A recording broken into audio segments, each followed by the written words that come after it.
উনি রিক্সা চালাইছে এবং চাউলের ব্যবসা করছে। ব্যবসার পরে আস্তে আস্তে ধাপে ধাপে ধাপে যখন সেনা হয়েছে তখন চাকরি করলো, ডেলিভারি চাকরি করছিল।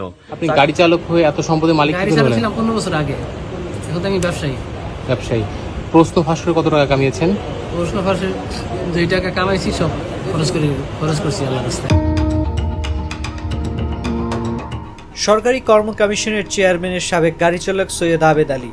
তিনি মাদারীপুরের ডাসার উপজেলার পশ্চিম বোতলা গ্রামের মৃত আব্দুর রহমান মীরের ছেলে।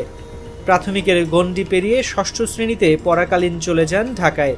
সেখান থেকেই ধীরে ধীরে ঘটে জীবনের বাঁক বদল। পিএসসি থেকে প্রশ্নপত্র ফাঁস হওয়ার অভিযোগ ওঠার পর ব্যাপকভাবে আলোচনায় এসেছে আবেদ আলীর নাম।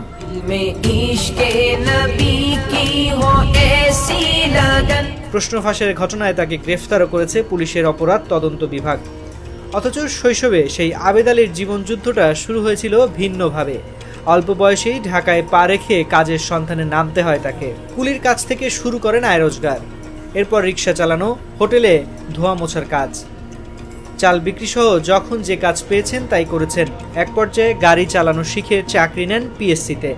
সেখান থেকেই ভাগ্যের চাকা ঘুরিয়ে নেন তিনি। অনৈতিক উপায়ে কুলি থেকে বনে যান কোটিপতি, গড়েন বিপুল অর্থ সম্পদের পাহাড়।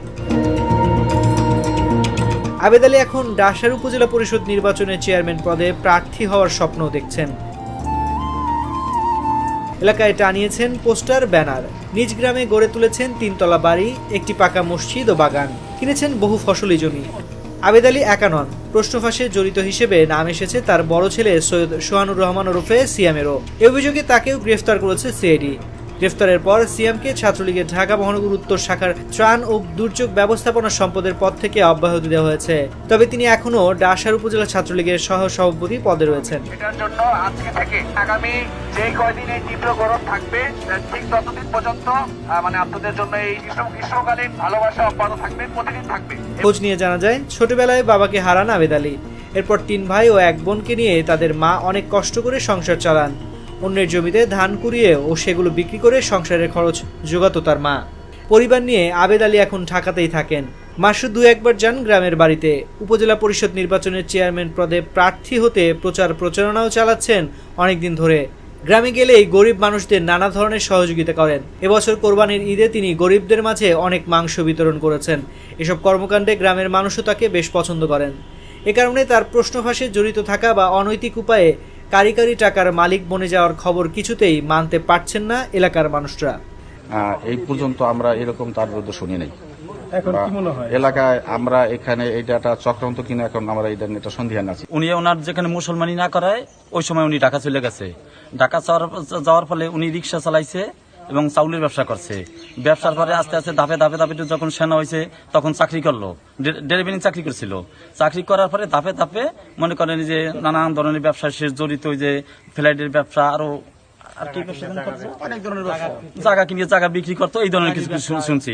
এখন তো আল্লাহ রহমতে ও ভালো আছে বা গরিব দুঃখীদের সাথে সবার সাথে জড়িত আছে আর কি, ভালো ইনশাল্লাহ। হ্যাঁ, আমি এই যে প্রশ্ন ফাতে ডাটা এই আপনাকে মুখে আজকে আমরা শুনলাম, এছাড়া আমরা কোনোদিন এগুলি শুনি নেই। তুমি সে দেশে আইলে অসহায় গরিব দুঃখী সুখী মানুষ, তারপর ধর্মীয় কাজে হাত পাতলে তার সে কারণে খালি ফিরে না। 10,000 টাকা দেন, হ্যাঁ ওটা তাহলে এলাকায় মোটামুটি মানুষের পাশে সে খায়।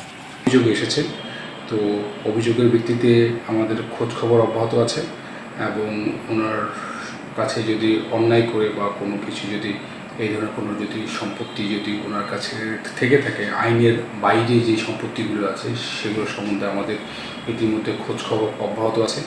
একই সাথে আদালতের যদি কোনো আদেশ হয়, আদালতের আদেশ অনুযায়ী আমাদের যা যা আইনগতভাবে যে অ্যাকশনের কথা এগুলো আমরা সব অ্যারেঞ্জমেন্ট আমাদের হচ্ছে। একই সাথে অন্যান্য যে ইস্যুসগুলো আছে এগুলোতে আমরা খেয়াল রাখছি। সবচেয়ে বড় বিষয় হচ্ছে যে যদি আইনের বাইরে যদি অন্যায় করে যদি কোনো কাজকর্ম যদি সম্পাদন করে থাকে, ওনাকে আইনের আওতায় আনার জন্য যা যা করার সব কিছু আমাদের পক্ষ থেকে উদ্যোগ থাকবে।